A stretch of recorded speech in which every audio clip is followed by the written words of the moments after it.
أعوذ بالله من الشيطان الرجيم. بسم الله الرحمن الرحيم. الحمد لله رب العالمين والصلاة والسلام على سيد الأنبياء والمرسلين. أما بعد فقد قال الله تبارك وتعالى في كتابه المبين: أعوذ بالله من الشيطان الرجيم. بسم الله الرحمن الرحيم. قل هو الله أحد الله الصمد لم يلد ولم يولد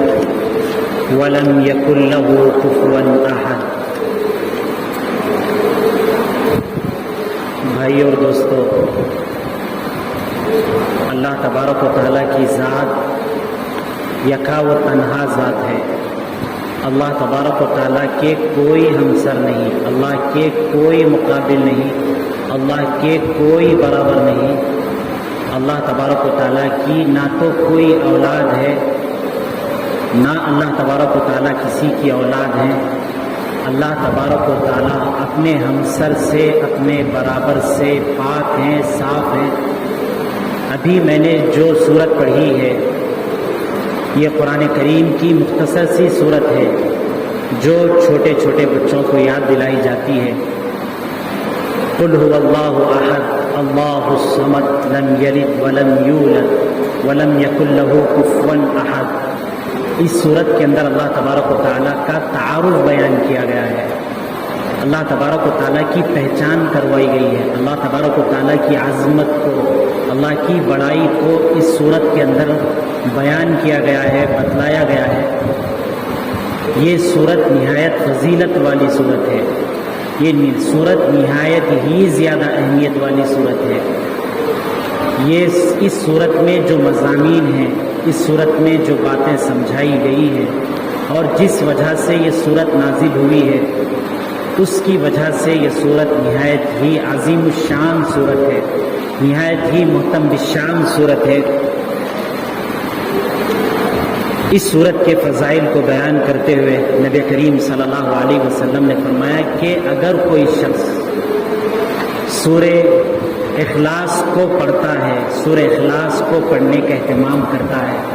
ایک دفعہ سورہ اخلاص کو پڑھ لیتا ہے، قل هو اللہ احد اللہ الصمد لم یلد ولم یولد، ایک مرتبہ اس کو اگر پڑھ لیتا ہے تو اس کو قرآن کے 1/3 پڑھنے کا ثواب ملتا ہے. یعنی قرآن کریم کے 3 حصے کیے جائیں اور اس میں سے 3 حصوں میں سے 1 حصے کے پڑھنے کا ثواب صرف اور صرف سورۃ الاخلاص کے پڑھنے والے کو ملتا ہے. وجہ یہ ہے کہ اس صورت کے اندر جو مضامین ہیں، اس میں جو اللہ تبارک و تعالیٰ کا تعارف کروایا گیا ہے، یہ بہت بڑی چیز ہے، بہت عظیم چیز ہے. اور اللہ کے رسول اللہ صلی اللہ علیہ وسلم فرماتے ہیں کہ دنیا کے اندر جتنے لوگ ہیں ان کی تعداد جتنی ہے، ان کے موافق اس صورت کے پڑھنے والے کو سورہ قل هو اللہ احد، سورہ اخلاص کے پڑھنے کے اہتمام کرنے والے کو اس کا ثواب ملتا ہے. اسی طریقے سے نبی کریم صلی اللہ علیہ وسلم نے فرمایا کہ اگر کوئی شخص سورہ اخلاص کو پڑھتا ہے، سورہ اخلاص کو پڑھنے کا اہتمام کرتا ہے، سورہ قل هو اللہ احد اللہ الصمد لم یلد ولم یولد ولم یکن له کفوا احد، یہ اتنی عظیم صورت ہے کہ اس کے پڑھنے کے اہتمام کرنے والے کو اس شخص کے طریقے سے ثواب ملتا ہے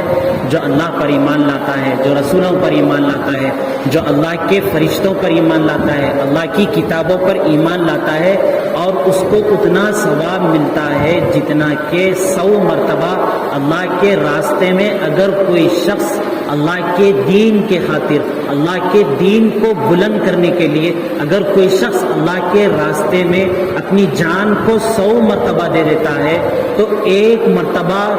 سورہ اخلاص پڑھنے والے کو، قل هو اللہ احد پڑھنے والے کو اس کے بقدر ثواب ملتا ہے. ایک دفعہ نبی کریم صلی اللہ علیہ وسلم فرماتے ہیں کہ ایک دفعہ حضرت جبرائیل علیہ السلام نبی کریم صلی اللہ علیہ وسلم کے ساتھ تھے نبی کریم صلی اللہ علیہ وسلم کے ساتھ حضرت جبرائیل علیہ السلام ہیں. سامنے سے ایک بڑے صحابی ہیں جن کا نام حضرت ابو ذر غفاری ہے. یہ سامنے سے نبی کریم صلی اللہ علیہ وسلم کے پاس آ رہے تھے. حضرت جبرائیل علیہ السلام نبی کریم صلی اللہ علیہ وسلم کے ساتھ موجود تھے. تو جبرائیل علیہ السلام نے جب ان صحابی کو دیکھا جو حضرت ابو ذر نبی کریم صلی اللہ علیہ وسلم کے سامنے میں آ رہے ہیں, تو حضرت جبرائیل علیہ السلام نے کہا کہ سامنے یہ جو شخص نظر آ رہے ہیں یہ ابو ذر ہیں. تو نبی کریم صلی اللہ علیہ وسلم نے فرمایا کہ کیا تم ان کو جانتے ہو, ان کو پہچانتے ہو؟ تو حضرت جبرائیل علیہ السلام نے فرمایا کہ اے اللہ کے رسول اللہ صلی اللہ علیہ وسلم, جتنا آپ لوگ ان کو نہیں جانتے ہیں, جتنا ان صحابی کو حضرت ابو ذر کو آپ لوگ نہیں پہچانتے ہیں, حضرت ابو ذر رضی اللہ تعالیٰ عنہ کے سلسلے میں جتنی معلومات, جتنی پہچان آپ کو نہیں ہے, آپ کے ساتھیوں کو نہیں ہے, اس سے زیادہ میں حضرت ابو ذر کو جانتا ہوں. تو نبی کریم صلی اللہ علیہ وسلم نے فرمایا کہ حضرت ابو ذر کی کیا فضیلت ہے, حضرت ابو ذر رضی اللہ تعالیٰ عنہ کا کون سا ایسا معمول ہے, ان کے اندر کون سی ایسی چیز ہے کہ جس کی وجہ سے حضرت ابو ذر کو فرشتے زیادہ جانتے ہیں اور ہم لوگ کم جانتے ہیں. جب نبی کریم صلی اللہ علیہ وسلم نے حضرت جبرائیل علیہ السلام سے یہ دریافت کیا تو حضرت جبرائیل علیہ السلام نے فرمایا اللہ کے رسول اللہ صلی اللہ علیہ وسلم, بات یہ ہے کہ ان کے اندر دو صفات ایسی ہیں کہ جس کی وجہ سے ہم فرشتے ان کا تذکرہ بہت زیادہ کرتے ہیں. وجہ یہ ہے کہ حضرت ابو ذر جو آپ کے صحابی ہیں, ان کے اندر پہلی صفت یہ ہے کہ یہ متواضع ہیں, یہ تکبر نہیں کرتے ہیں, یہ اپنے آپ کو بڑا نہیں سمجھتے ہیں, یہ اپنے آپ کو سب سے ممتاز, سب سے علیحدہ نہیں سمجھتے ہیں, بلکہ ایک اللہ کے بندے کے طریقے سے تواضع کے ساتھ, فروتنی کے ساتھ اپنے آپ کو جھکاتے ہوئے زندگی گزارتے ہیں. اس واسطے حضرت جبرائیل علیہ السلام نے فرمایا کہ اے اللہ کے رسول اللہ صلی اللہ علیہ وسلم, یہ ابو ذر جتنے آپ میں مشہور نہیں ہیں, جتنے ابو ذر کو آپ لوگ رضی اللہ تعالیٰ عنہ کو آپ لوگ نہیں جانتے ہیں, ہم اس سے زیادہ جانتے ہیں. دوسری وجہ یہ ہے کہ حضرت ابو ذر رضی اللہ تعالیٰ عنہ سورۃ الاخلاص پڑھنے کا بہت اہتمام کرتے ہیں. سورۃ الاخلاص قل هو اللہ احد, اس سورت کے ان کے زندگی میں پڑھنے کا معمول بہت زیادہ ہے. اس کی وجہ سے یہ آپ لوگوں میں جتنے جانے پہچانے نہیں ہیں, اس سے زیادہ ہم لوگوں میں جانے جاتے ہیں, ہم لوگوں میں پہچانے جاتے ہیں. تو بھائی اور دوستو, سورہ اخلاص جو اللہ تبارک و تعالیٰ نے قرآن کریم کے اندر ہم مسلمانوں کو دی ہے, جس کو قل اللہ احد کہتے ہیں, جس کو ہم بچے کو سب سے پہلے سکھاتے ہیں, سب سے چھوٹی سورت ہوتی ہے, جس کی وجہ سے سب سے پہلے اس سورت کو سکھایا جاتا ہے. اور یہ سورت سکھائے جانے کے قابل بھی ہے, بڑی اہمیت کے لائق ہے, بڑی قدر کے لائق ہے کہ حضرت ابو ذر رضی اللہ تعالیٰ عنہ یہ صحابی رسول ہیں. حضرت جبرائیل علیہ السلام نبی کریم صلی اللہ علیہ وسلم سے یہ فرما رہے ہیں کہ حضرت ابو ذر ہمارے پاس بہت زیادہ جانے پہچانے ہیں, اتنے زیادہ جانے پہچانے ہیں کہ جتنے کہ آپ لوگ بھی ان کو نہیں جانتے ہیں. ہم فرشتے ان کو ان آپ لوگوں سے زیادہ صرف اور صرف اس وجہ سے جانتے ہیں کہ حضرت ابو ذر رضی اللہ تعالیٰ عنہ کا معمول یہ ہے کہ یہ کثرت سے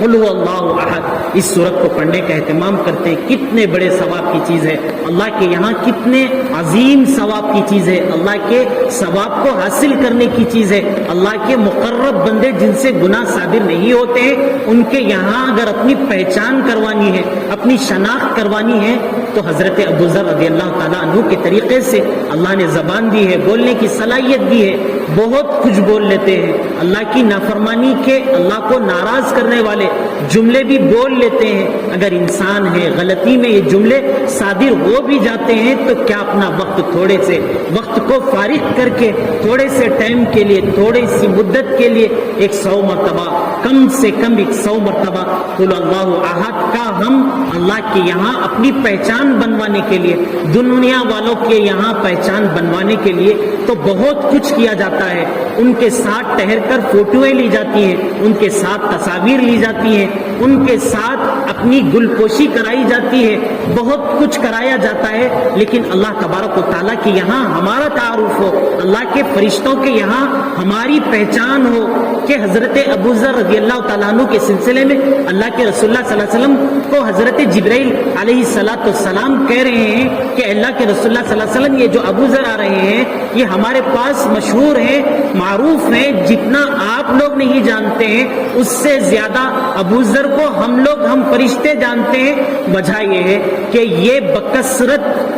سورۃ الاخلاص پڑھتے ہیں، قل اللہ احد پڑھتے ہیں۔ کتنی بڑی دولت ہے، کتنی معمولی انداز میں کسی بڑے شخص کے بازو ٹہر کر فوٹو لینے کے لیے کتنے ہی پاپڑ بیلنے پڑتے ہیں، کتنی ہی چاپلوسی کرنی پڑتی ہے، لیکن اللہ تبارک و تعالیٰ کے محبوب بننے کے لیے، اللہ کے مقرب بننے کے لیے اللہ کے فرشتے یہ کہہ رہے ہیں کہ صرف اور صرف سورہ قل اللہ احد کے پڑھنے پر اللہ کے یہاں بندے کا تعارف ہو جاتا ہے، فرشتوں میں تعارف ہو جاتا ہے، فرشتوں میں ان کی پہچان بن جاتی ہے۔ اسی طریقے سے ایک صحابی رسول کے سلسلے میں نبی کریم صلی اللہ علیہ وسلم فرماتے ہیں کہ ہم غزوہ تبوک میں تھے، تبوک نام کی ایک جنگ تھی، اس جنگ کے موقع سے ہم لوگ گئے ہوئے تھے۔ اس دن سورج جب طلوع ہوا تو سورج کے اندر بالکل روشنی نہیں تھی، سورج کے اندر اس دن کوئی شعاع نہیں تھی، جو کرنیں سخت کرنیں ہوتی ہیں جس کی وجہ سے دھوپ آتی ہے وہ کرنیں نہیں تھی، روشنی سورج کے اندر نہیں تھی۔ صحابہ کہتے ہیں کہ اس موقع سے ہم نے جب سورج کو دیکھا تو ایسے لگ رہا تھا کہ ہم نے اس سورج کو اس طریقے سے کبھی نہیں دیکھا ہے، ہم بڑے تعجب میں پڑ گئے۔ اس کے بعد نبی کریم حضرت جبرائیل علیہ السلام تشریف لا کر نبی کریم صلی اللہ علیہ وسلم کی خدمت میں حاضر ہوئے، خدمت میں حاضر ہو کر کہنے لگے اے اللہ کے رسول اللہ صلی اللہ علیہ وسلم، آپ کے ایک صحابی ہیں جن کا نام معاویہ بن معاویہ ہے، ان کے لیے اللہ تبارک و تعالیٰ نے آسمان سے 70,000 فرشتوں کو نازل کیا ہے، 70,000 فرشتوں کو اللہ تبارک و تعالیٰ نے ان کے لیے، ان پر رحمت کی دعا کرنے کے لیے، ان پر مغفرت کی دعا کرنے کے لیے آج کے دن اللہ تبارک و تعالیٰ نے سورج کی روشنی کو دھیمی کر کے 70,000 فرشتوں کو اللہ نے نازل کیا ہے۔ ان صحابی کے لیے نبی کریم صلی اللہ علیہ وسلم سے حضرت جبرائیل علیہ السلام نے کہا کہ آپ بھی ان کے لیے رحمت کی دعا کیجئے، آپ بھی ان کے لیے مغفرت کی دعا کیجئے، آپ کے صحابہ بھی ان کے لیے مغفرت کی دعا کریں۔ حضرت جبرائیل علیہ السلام کے سلسلے میں آتا ہے کہ انہوں نے اپنے ایک پر کو زمین پر مارا جس کی وجہ سے پہاڑ بھی ہلنے لگے، صرف اور صرف یہ بتلانے کے لیے کہ یہ صحابی کا بہت زیادہ مرتبہ ہے، بہت زیادہ عظمت والے صحابی ہیں۔ نبی کریم صلی اللہ علیہ وسلم نے پوچھا حضرت جبرائیل علیہ السلام سے کہ یہ صحابی رسول ہیں، معاویہ بن معاویہ ہیں، ان کی اتنی عظمت اللہ کے یہاں ہے، اللہ کے یہاں اتنی قدر ہے کہ ان کی عظمت کے لیے، ان پر رحمت کی دعا کرنے کے لیے 70,000 فرشتے آسمان سے نازل ہوتے ہیں، سورج کی روشنی کو دھیمی کر دی جاتی ہے، اور آپ سے بھی مطالبہ ہو رہا ہے، آپ کے صحابہ سے بھی مطالبہ ہو رہا ہے کہ ان کے لیے رحمت کی دعا کریں، مغفرت کی دعا کریں۔ اللہ کے رسول اللہ صلی اللہ علیہ وسلم نے حضرت جبرائیل علیہ السلام سے دریافت کیا کہ بتائیں کہ ان کے اندر کیا فضیلت تھی، کون سی ایسی چیز تھی کہ جس کی وجہ سے اللہ نے 70,000 فرشتوں کو نازل کیا۔ تو حضرت جبرائیل علیہ السلام نے فرمایا کہ وجہ یہ ہے کہ یہ بکثرت قل هو اللہ احد اللہ صمد لم یلد ولم یولد ولم یکن له کفوا احد، ان کی یہ زندگی کا معمول ہے، یہ زندگی میں اس کو بہت زیادہ پڑھتے ہیں، اس کا بہت اہتمام کرتے ہیں، جس کی وجہ سے اللہ تبارک و تعالیٰ نے ان کی قدر میں، ان کی اہمیت میں یہ اللہ نے یہ صورتحال بنا دی ہے کہ 70,000 فرشتوں کو اللہ نے ان پر رحمت کے نازل کرنے کے لیے اللہ تبارک و تعالیٰ نے نازل کیا ہے۔ اسی طریقے سے ایک حدیث کے اندر آتا ہے یہ سورہ اخلاص یا سورہ قل هو اللہ احد یہ بہت بڑی مسلمانوں کے لیے نعمت ہے، یہ بہت بڑی عظمت والی سورت ہے، کوئی معمولی سورت یہ نہیں ہے جو ہم بچوں کو سکھاتے ہیں۔ اس کے پڑھنے کا زندگی میں آدمی کو معمول ہونا چاہیے۔ ہماری زندگی میں مسائل ہوتے ہیں، ہماری زندگی میں پریشانیاں ہوتی ہیں، ہم کمزور انسان ہیں، اپنے مسائل کو کتنے حل کریں گے؟ ہم جتنا آگے اپنے مسائل کو اپنی ذات سے حل کرنے کے لیے جائیں گے ہم اتنے کمزور پڑ جائیں گے. ہم اللہ تبارک و تعالیٰ کی طرف متوجہ ہوں گے جیسے صحابہ متوجہ ہوا کرتے تھے تو ہمارے مسائل آسانی سے حل ہو سکتے ہیں. اگر ہم حل کرنے کے لیے اللہ پر بھروسے کے بغیر اپنے مسائل کو حل کرنے کے لیے جائیں گے تو جب تک اللہ کی مدد شامل حال نہیں ہوگی اس وقت تک ہم اپنے مسائل کو حل نہیں کر سکتے ہیں. ایک صحابی نبی کریم صلی اللہ علیہ وسلم کی خدمت میں آئے, آ کر کہنے لگے اے اللہ کے رسول اللہ صلی اللہ علیہ وسلم, گھر میں اتنا فاقہ ہے, اتنا فاقہ گھر کے اندر ہے, اتنی مجبوری گھر کے اندر ہے, اتنی پریشانی گھر کے اندر ہے کہ سنبھالی نہیں جاتی, بہت زیادہ مشکل ہوتی ہے, بہت مشکل سے اے اللہ کے رسول اللہ صلی اللہ علیہ وسلم زندگی گزر رہی ہے. ایک صحابی نبی کریم صلی اللہ علیہ وسلم کی خدمت میں حاضر ہو کر شکایت کرنے لگے تو نبی کریم صلی اللہ علیہ وسلم نے فرمایا کہ تمہاری زندگی میں کمی یہ ہے کہ جب تم گھر میں جاتے ہو تو گھر میں اگر کوئی موجود ہے, نبی کریم صلی اللہ علیہ وسلم کی سنت ہے, اس کے ذریعے سے برکت آتی ہے. نبی کریم صلی اللہ علیہ وسلم نے فرمایا کہ ہر مسلمان کو جب وہ گھر میں داخل ہو, گھر میں اگر کوئی شخص ہو تو اس کو سلام کرے, اور اگر گھر میں کوئی شخص نہیں ہے تب بھی سلام کرے, وہ اپنے آپ کے لیے سلام ہوتا ہے. نبی کریم صلی اللہ علیہ وسلم نے ان صحابی سے فرمایا کہ اگر تمہارے گھر کے اندر تنگی ہے, تمہارے گھر کے اندر پریشانی ہے, تمہارے مسائل حل نہیں ہوتے ہیں, تمہاری زندگی پریشانی میں گزر رہی ہے, تو تم یہ کیا کرو کہ جب بھی تم گھر میں داخل ہوا کرو تو گھر میں داخل ہونے سے پہلے یہ نہیں کہ باہر کے لوگوں کو تو سلام کریں لیکن گھر کے لوگ اپنے ہیں اس لیے سلام نہ کریں, بلکہ گھر میں داخل ہونے کے وقت سلامتی کی اگر دعا کی جاتی ہے, اللہ کی طرف سے رحمت کی دعا جو سلام کے اندر ہوتی ہے, وہ دعا کر کے جب گھر میں داخل ہوتے ہیں تو اللہ تبارک و تعالیٰ گھر کی پریشانیوں کو دور کر دیتے ہیں, گھر کے مسائل کو دور کر دیتے ہیں. گھر کے جتنی تنگیاں ہوتی ہیں, مشکلیں ہوتی ہیں, اس کا معمول زندگی میں بنا لے, اس کا تجربہ کر لے, گھر کے اندر بے انتہا برکت ہوگی. وہ ان صحابی سے نبی کریم صلی اللہ علیہ وسلم نے فرمایا کہ پہلا کام تو تم کو اپنے فقر فاقہ کو دور کرنے کے لیے, اپنی تنگی کو دور کرنے کے لیے, اپنی پریشانی کو دور کرنے کے لیے, گھر کے مسائل کو حل کرنے کے لیے سب سے پہلا کام تو تمہیں یہ کرنا ہے کہ جب بھی تم گھر میں داخل ہو, گھر میں کوئی ہو یا نہ ہو, گھر میں اگر کوئی ہے تو وہ شخص اس کا جواب دے گا, ورنہ اپنی ذات کے لیے ضرور سلام کیا کرو. پھر اس کے علاوہ نبی کریم صلی اللہ علیہ وسلم نے فرمایا کہ جب بھی گھر میں موجود ہو تو گھر کے اندر برکت لانے کے لیے, گھر کے اندر اللہ تبارک و تعالیٰ کی رحمت کو نازل کرنے کے لیے قل هو اللہ احد کا ورد بکثرت کیا کرو,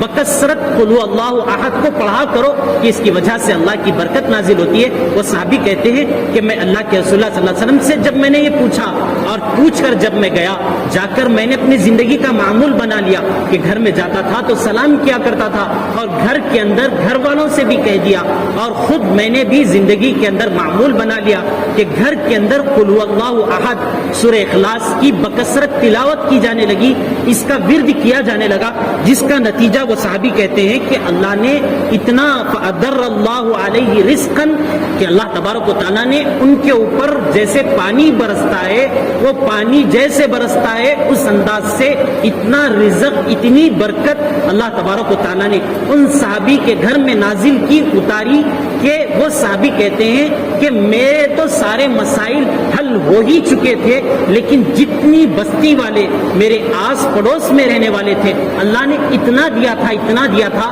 صرف اس سلام کی برکت کی وجہ سے اور سورہ قل هو اللہ احد کے گھر میں پڑھنے کے معمول کی وجہ سے اللہ نے اتنی برکت دی تھی کہ نہ صرف یہ کہ میں اپنے مسائل کو حل کیا کر لیتا تھا, جبکہ صورتحال یہ تھی کہ میرے اپنے کھانے کے لیے کچھ نہیں ہوا کرتا تھا, میرے اپنے مسائل کے حل کرنے کے لیے, میری زندگی کی مشکلوں کو حل کرنے کے لیے میرے پاس کچھ نہیں تھا. بس نسخہ یہ تھا تنگیوں کو اور پریشانیوں کو دور کرنے کے لیے کہ میں نے اللہ کے رسول اللہ صلی اللہ علیہ وسلم نے مجھ سے جو فرمایا تھا میں نے اس پر عمل کیا تھا کہ جب بھی میں گھر میں جاتا تھا, بھائی اور دوستو, نماز پڑھنا ہی اسلام نہیں ہے بلکہ گھر میں جا کر سلام کرنا یہ بھی مسلمان ہونے کی نشانی ہے, یہ اسلام کا عمل ہے. اور گھر میں جا کر قل اللہ احد کی تلاوت کرنا یہ رزق میں برکت کا ذریعہ ہوا کرتا ہے۔ نہ صرف وہ صحابی اپنے مسائل کو حل کر رہے ہیں بلکہ سارے گھر کے مسائل کو حل کر رہے ہیں۔ تو بھائیو دوستو یہ بہت بڑی صورت ہے،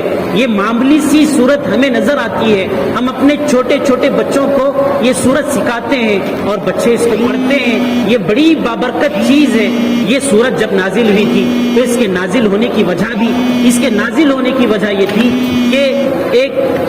کفار و مشرکین نے نبی کریم صلی اللہ علیہ وسلم جب لوگوں کو ایمان کی دعوت دینے لگے، اللہ کی طرف نبی کریم صلی اللہ علیہ وسلم لوگوں کو بلانے لگے، تو انہوں نے عامر بن طفیل نامی ایک شخص کو نبی کریم صلی اللہ علیہ وسلم کی خدمت میں بھیجا کہ آپ ان سے جا کر تھوڑی سی گفتگو کرو کہ یہ ہمارے معاشرے میں پھوٹ ڈالتے ہیں، ہمارے معاشرے میں تفریق کرتے ہیں، ان کو جا کر سمجھاؤ، ان سے جا کر ملاقات کرو۔ یہ نبی کریم صلی اللہ علیہ وسلم کے سلسلے میں کفار و مشرکین نے عامر بن طفیل سے کہہ کر نبی کریم صلی اللہ علیہ وسلم کی خدمت میں بھیجا۔ تو جا کر عامر بن طفیل نے کہا کہ شققت عصانا، کہ محمد صلی اللہ علیہ وسلم آپ نے ہماری لاٹھی کو توڑ دیا، ہم جتنے مکہ کے رہنے والے تھے سارے کے سارے ایکتا تھے، ہم سارے کے سارے جڑے ہوئے تھے، ایک دوسرے سے ملے ہوئے تھے، آپ کی اس دعوت کی وجہ سے، آپ کی دین کی دعوت کے دینے کی وجہ سے ہمارے درمیان میں پھوٹ پڑ گئی۔ اور کہنے لگا وہ سبقت آلیہتنا، آپ نے ہمارے معبودوں کو جو خانہ کعبہ کے اندر 360 بت رکھے ہوئے تھے ان کے سلسلے میں کہنے لگا کہ آپ ان کو برا بھلا کہتے ہیں، ان کی عبادت سے منع کرتے ہیں۔ وخالفت دین آبائی، آپ اپنے آبا و اجداد سے آپ کو دین ملا تھا، آپ دین اسلام کو لے کر آئے ہیں، نئے دین کو لے کر آئے ہیں، اور اپنے آبا و اجداد سے جو دین ملا ہوا تھا آپ اس دین کا انکار کر دیتے ہیں۔ اس نے کفار و مشرکین کی طرف سے نبی کریم صلی اللہ علیہ وسلم کی خدمت میں یہ پیشکش کی، وہ نبی کریم صلی اللہ علیہ وسلم جو دین کو لے کر آئے تھے، جو اسلام کو لے کر آئے تھے، جو امن و سلامتی کا پیغمبر ہے، دنیا کے اندر امن و سلامتی کے لیے آیا ہے، انسانیت کو اللہ سے تعارف کروانے کے لیے آیا ہے، وہ اس کو جانتے نہیں تھے، وہ یہ سمجھ رہے تھے کہ پتہ نہیں کہ محمد صلی اللہ علیہ وسلم کو کیا ہو گیا ہے کہ یہ اس قسم کی دعوت دیتے ہیں۔ چنانچہ اس نے کہا فَإِن كُنْتَ فَقِيرًا أَغْنَيْنَاكَ، اگر آپ کا مطلب اس دعوت کے ذریعے سے، اس دین کی دعوت کے ذریعے سے، اس اسلام کے ذریعے سے یہ ہے کہ آپ مالدار ہو جاؤ تو ہم آپ کو پوری دنیا کا مال لا کر ہم آپ کے سامنے میں جمع کر دیں گے، لیکن آپ اپنی بات سے مکر جائیے۔ اگر آپ مجنون ہیں، اگر آپ مجنون ہیں، نعوذ باللہ، اللہ کے رسول اللہ صلی اللہ علیہ وسلم کو کہہ رہے ہیں جب دین کی دعوت دے رہے ہیں، دین کی دعوت کے دینے کا انداز اللہ کے رسول اللہ صلی اللہ علیہ وسلم اتنی تڑپ سے دیا کرتے تھے۔ بھائیو دوستو ہمیں بھی غور کرنے کی ضرورت ہے، ہم خود تو عمل تو نہیں کرتے، بمشکل عمل ہو بھی جاتا ہے تو ہم کتنی دعوت دیتے ہیں کہ نبی کریم صلی اللہ علیہ وسلم دین کے خاطر جو دعوت دے رہے ہیں، اس کی جو رات و دن محنت کرتے ہیں، جس کی وجہ سے وہ کہہ رہا ہے کہ وَإِن كُنْتَ مَجْنُونًا فَدَاوَيْنَاكَ، اگر تم کو جنون ہے، اگر تم کو پاگل پن ہے، نعوذ باللہ، تو ہم آپ کا علاج بھی کر دیتے ہیں۔ پھر آگے کہتا ہے وَإِنْ هَوَيْتَ امْرَأَةً زَوَّجْنَاكَهَا، اگر آپ کی خواہش اس دعوت کے ذریعے سے، اس دین کے پھیلانے کے ذریعے سے صرف اور صرف یہ ہے کہ کوئی لڑکی مل جائے تو ہم آپ کی بہترین لڑکی سے شادی کروا دیتے ہیں۔ یہ اس شخص نے کہا جن کو کفار و مشرکین نے نبی کریم صلی اللہ علیہ وسلم کے پاس بھیجا تھا۔ تو نبی کریم صلی اللہ علیہ وسلم نے فرمایا کہ لست بفقیر، میں کوئی فقیر نہیں ہوں، کوئی محتاج نہیں ہوں، اللہ نے مجھے بہت مستغنی بنایا ہے۔ مستغنی اس کو کہتے ہیں کہ وہ دنیا سے بے نیاز ہو جائے، اس کو دنیا کی کسی چیز کی ضرورت نہ ہو، دنیا کا بہت بڑا امیر ہوتا ہے، وہ جو پہلے فہرست پر ہوتا ہے وہ اپنی پہلی فہرست کو ہمیشہ باقی کرنے کے لیے، رکھنے کے لیے جب تک خبر کے گڑھے میں نہیں جاتا ہے تب تک دنیا کا سب سے مالدار ہو کر اس کے بعد بھی اس کو باقی رہنے کی کوشش کرتا ہے۔ اللہ کے رسول اللہ صلی اللہ علیہ وسلم نے کہا کہ فقیر تو وہ ہوتے ہیں جو دنیا کی طلب میں ہوتے ہیں، جو دنیا کو طلب کرتے کرتے ان کے پاس اگر دنیا کی پوری دولت بھی آ جاتی ہے تب بھی وہ فقیر ہوتے ہیں، تب بھی کنگال ہوتے ہیں، تب بھی وہ دنیا کے مطالبے میں لگتے ہیں۔ تو نبی کریم صلی اللہ علیہ وسلم نے اس سے کہا کہ میں کوئی فقیر نہیں ہوں، میں کوئی مجنون نہیں ہوں، مجھے کوئی پاگل پن نہیں ہے، نہ مجھے کوئی عورت کی ضرورت ہے، میں صرف اور صرف اللہ کی طرف دعوت دینے کے لیے آیا ہوں، اور میں تم کو اس بات کی دعوت دیتا ہوں کہ تم ان بتوں کی 360 معبود خانہ کعبہ کو، جس کو اللہ نے صرف اور صرف ایک اکیلے اللہ کی عبادت کے لیے، حضرت ابراہیم علیہ السلام نے، حضرت اسماعیل علیہ السلام نے جس کو تعمیر کیا تھا، ان کفار و مشرکین نے اس اس کے اندر 360 بت رکھے ہوئے تھے، جس کے سامنے میں اپنی مقدس پیشانی کو یہ لوگ جھکایا کرتے تھے۔ اللہ کے رسول اللہ صلی اللہ علیہ وسلم نے فرمایا کہ تم کو اللہ نے یہ جو مقدس پیشانی صرف اور صرف اپنے سامنے جھکانے کے لیے دی ہے، 360 بتوں کے سامنے میں تم اپنی اس پیشانی کو جھکاتے ہو، میں اس پیشانی کو تمہارے ان بتوں سے ہٹا کر، ان کی عبادت سے ہٹا کر اللہ تبارک و تعالیٰ کے سامنے میں جس مقدس پیشانی کو جس ذات نے بنایا ہے اس کے سامنے میں مقدس پیشانی جھکے، میں اس کی دعوت تم کو دیتا ہوں، تم ان بتوں کی عبادت کو چھوڑ دو۔ اور چھوڑ کر لیکن ان کفار و مشرکین نے اس آدمی کو دوبارہ سے بھیج کر کہا کہ جا کر محمد صلی اللہ علیہ وسلم سے دریافت کرو، پوچھو کہ تمہارا معبود کس چیز کا بنا ہوا ہے، تمہارے معبود کی کیا حیثیت ہے، اس کی جنس کیا ہے، کیا تمہارا معبود سونے سے بنا ہوا ہے یا تمہارا معبود چاندی سے بنا ہوا ہے؟ تو اللہ تبارک و تعالیٰ نے بھائی اور دوستو جو سورہ اخلاص ہے، یہ جو سورہ قل واللہ احد ہے، یہ کوئی معمولی چیز نہیں ہے۔ کفار و مشرکین نے نبی کریم صلی اللہ علیہ وسلم سے سب کچھ دنیا کے اندر ہم جو چاہتے ہیں، ہماری جو چاہت ہے، وہ ساری چاہتوں کی پیشکش اللہ کے رسول اللہ صلی اللہ علیہ وسلم کے سامنے میں کر دی۔ انہوں نے کہا کہ آپ فقیر ہیں تو آپ کو دنیا کا سب سے بڑا مالدار کر دیں گے، اگر آپ مجنون ہیں تو ہم آپ کا علاج کروا دیں گے، اگر آپ کسی عورت کو چاہتے ہیں تو دنیا کی سب سے خوبصورت اور بہترین عورت کو آپ کے سامنے میں پیش ہم کر دیں گے۔ اللہ کے رسول اللہ صلی اللہ علیہ وسلم نے اس کے مقابلے میں کہا کہ مجھے کوئی چیز مطلوب نہیں ہے، میں تو صرف اور صرف یہ چاہتا ہوں کہ اللہ کا یہ دین جس کو دے کر اللہ تبارک و تعالیٰ نے جس کی ذمہ داری میرے کاندھوں پر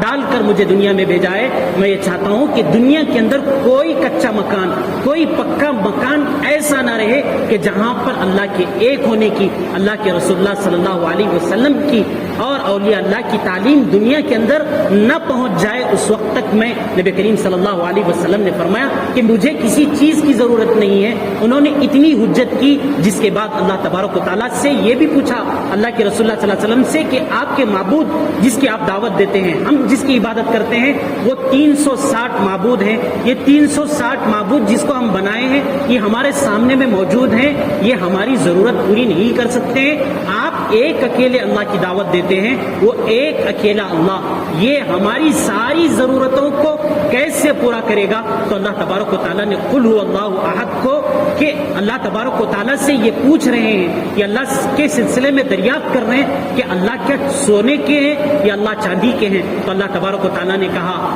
قل کہہ دیجئے هو اللہ احد، اللہ ایک ہے۔ جب کہتے ہیں کوئی شخص کہ فلاں شخص کو میں نے ایک دیکھا ہے، اس کا مطلب یہ ہے کہ اس کے ساتھ وہاں پر کوئی نہیں تھا۔ اللہ تبارک و تعالیٰ کہہ رہے ہیں کہ میری ذات تو یکا و تنہا ہے، میرا مقابل تو کوئی نہیں ہے، میرا مماثل تو کوئی نہیں ہے، میرا جیسا تو کوئی نہیں ہے۔ نبی کریم صلی اللہ علیہ وسلم سے جب یہ پوچھا جا رہا ہے کہ آپ اپنے رب کا تعارف کروائیے، آپ اپنے اللہ کا تعارف کروائیے، تو اللہ تبارک و تعالیٰ اپنا تعارف اس طریقے سے کروا رہے ہیں۔ در حقیقت اس صورت کے اندر اللہ تبارک و تعالیٰ نے اپنا تعارف کروایا ہے۔ اللہ کہہ رہے قل کہہ دیجئے ان لوگوں سے کہ قل هو اللہ احد، کہ اللہ تبارک و تعالیٰ تنہا ہے، اللہ کا برابر کوئی نہیں ہے، اللہ کا ہمسر کوئی نہیں ہے، اللہ کے جیسا کوئی نہیں ہے۔ پھر اللہ تبارک و تعالیٰ کہہ رہے ہیں قل اللہ احد اللہ الصمد، اللہ تبارک و تعالیٰ بے نیاز ہیں کا مطلب یہ ہے کہ اللہ کو کسی چیز کی کوئی ضرورت نہیں ہے، دنیا کی کوئی حاجت نہیں ہے، ساری حاجتوں کے ساری ضرورتوں کے پورا کرنے والی ذات اللہ تبارک و تعالیٰ کی ذات ہے۔ کہ سونا اور چاندی کسی کی ملکیت ہوا کرتا ہے، وہ پوچھ رہے ہیں کہ تمہارا معبود سونے کا ہے یا تمہارا معبود چاندی کا ہے؟ تو اللہ تبارک و تعالیٰ کہہ رہے ہیں کہ اللہ کی ذات تو وہ ہے جو دنیا کی ہر چیز کو پیدا کرتی ہے، دنیا کا ہر مادہ، دنیا کے سونے چاندی ہیرے جواہرات، یہ دنیا آسمان زمین یہ انسان، یہ ساری چیزیں اللہ پیدا ہی نہیں کرتے، بلکہ اللہ تبارک و تعالیٰ کی ذات یہ ہے کہ ان چیزوں کی ہر ضرورت کو اللہ تبارک و تعالیٰ پورا کرتے ہیں۔ یہ اللہ تبارک و تعالیٰ کی یہ اللہ تبارک و تعالیٰ کا تعارف ہے۔ اللہ تبارک و تعالیٰ قرآن کریم میں کہتے ہیں ھذا خلق اللہ،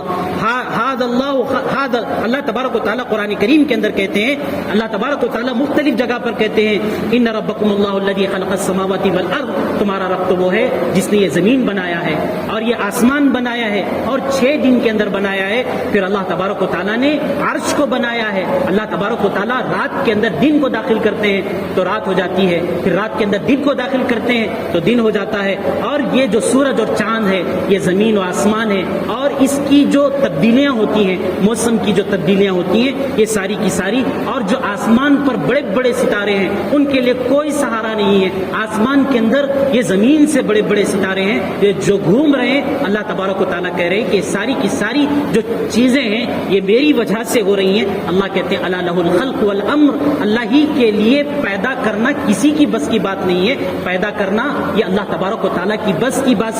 کی بات ہے. الا لہ الخلق والامر، اللہ کہتے ہیں کہ پیدا بھی اللہ ہی کرتے ہیں. اور جتنے دنیا کے اندر جو بھی چیز ہوتی ہے، جتنی چیزیں، بلکہ اللہ نے کہا کہ وما من ورقۃ، آسمان اگر کسی درخت سے کوئی پتا گرتا ہے تو اللہ تبارک و تعالیٰ کے حکم کے بغیر، اللہ تبارک و تعالیٰ کی مرضی کے بغیر وہ گرتا نہیں ہے. اسی واسطے اللہ تبارک و تعالیٰ نے کہا کہ اللہ تبارک و تعالیٰ کہتے ہیں قل اللہ احد اللہ الصمد لم یلد ولم یولد. اللہ تبارک و تعالیٰ کی نہ تو کوئی اولاد ہے، نہ اللہ تبارک و تعالیٰ کسی کی اولاد ہے. باپ بیٹے کا محتاج ہوتا ہے، بیٹا باپ کا محتاج ہوتا ہے. باپ بیٹے کو چاہتا ہے کہ میری اولاد ہو، وہ میرے بڑھاپے کا سہارا بنے، اور بیٹا یہ چاہتا ہے کہ باپ کا سہارا میرے اوپر ہو. اللہ تبارک و تعالیٰ کو کسی کے کوئی سہارے کی ضرورت نہیں ہے. پھر اللہ تبارک و تعالیٰ کہتے ہیں کہ ولم یکن لہ کفوا احد، اللہ کہتے ہیں کہ اللہ کا کوئی ہمسر نہیں، اللہ کا کوئی برابر نہیں. بھائی اور دوستو، یہ سورہ قل هو اللہ احد ہے، اس کی بے انتہا فضیلت ہے. اس کے پڑھنے کی وجہ سے گھروں میں برکتیں آتی ہیں، گھروں کے اندر سے تنگیاں ختم ہوتی ہیں، گھروں کے اندر فرشتے نازل ہوتے ہیں. اللہ کی رحمتیں اس سورت کی وجہ سے نازل ہوتی ہیں. آدمی کا ایمان مضبوط ہوتا ہے. ہم تو سوچتے ہیں کہ دنیا کی ہر چیز پرانی ہو سکتی ہے، لیکن ہم پیدائشی مسلمان ہیں، ہمارا ایمان، ہمارا اسلام پرانا نہیں ہو سکتا. بھائی اور دوستو، اللہ کے رسول اللہ صلی اللہ علیہ وسلم نے فرمایا کہ ان الایمان، جو ہمارا ایمان ہے، ہم مسلمان ہیں، اللہ نے ایمان کی دولت ضرور دی ہے، لیکن ایمان کے بول نہیں بولیں گے، ایمان کی بات کو نہیں سنیں گے تو ہمارا ایمان کمزور ہو جائے گا. جیسے کسی گھر پر اگر ایک سال کے اندر گھر کے ہم رنگ و روغن کرتے ہیں، گھر کی دیکھ بھال کرتے ہیں، اگر اس کی دیکھ بھال نہ کی جائے تو وہ گھر جیسے پرانا ہو جاتا ہے. اگر دین کی بات کو سنا نہ جائے، دین کی بات کہی نہ جائے، ہم جیسے پیدائشی مسلمان ہیں، ہم مرنے تک ایسے ہی رہیں گے. ایسے نہیں ہوتا ہے، بلکہ ہمارا ایمان ایسے ہی پرانا ہوتا ہے جیسے اللہ کے رسول اللہ صلی اللہ علیہ وسلم نے کہا ان الایمان لا یخلق فی جوف احدکم، تمہارے پیٹ کے اندر ایمان بھی ایسے ہی کمزور ہوتا ہے کما یخلق الثوب الخلق، جیسے پہنتے پہنتے کپڑا پرانا ہو جاتا ہے، بوسیدہ ہو جاتا ہے. پھر اللہ کے رسول اللہ صلی اللہ علیہ وسلم سے صحابہ نے پوچھا اللہ کے رسول اللہ صلی اللہ علیہ وسلم ایمان کو تازہ کیسے کریں؟ تو اللہ کے رسول اللہ صلی اللہ علیہ وسلم نے فرمایا فاکثروا من قول لا الہ الا اللہ، جتنا لا الہ الا اللہ کہتے رہو گے اتنا ایمان کے اندر مضبوطی آتی جائے گی. یہی وجہ ہوتی ہے کہ اللہ والوں کے خانقاہ میں لا الہ الا اللہ کی رٹ لگائی جاتی ہے، بول بلوائے جاتے ہیں، آدمی کے ایمان کو تازہ کروایا جاتا ہے. تو بھائی اور دوستو، اللہ تبارک و تعالیٰ سے دعا کریں کہ اللہ تبارک و تعالیٰ حقیقی معنی میں اللہ تبارک و تعالیٰ ہمیں مسلمان بننے کی اور سورہ قل اللہ احد کی اہمیت کو سمجھ کر اس کو زندگی میں اپنانے کی، اس کو پڑھنے کی اور اس کے ذریعے سے اپنے گھروں میں برکتوں کو پیدا کرنے کی اللہ تبارک و تعالیٰ ہمیں توفیق عطا فرمائے. آمین. واخر دعوانا ان الحمد للہ رب العالمین. سنت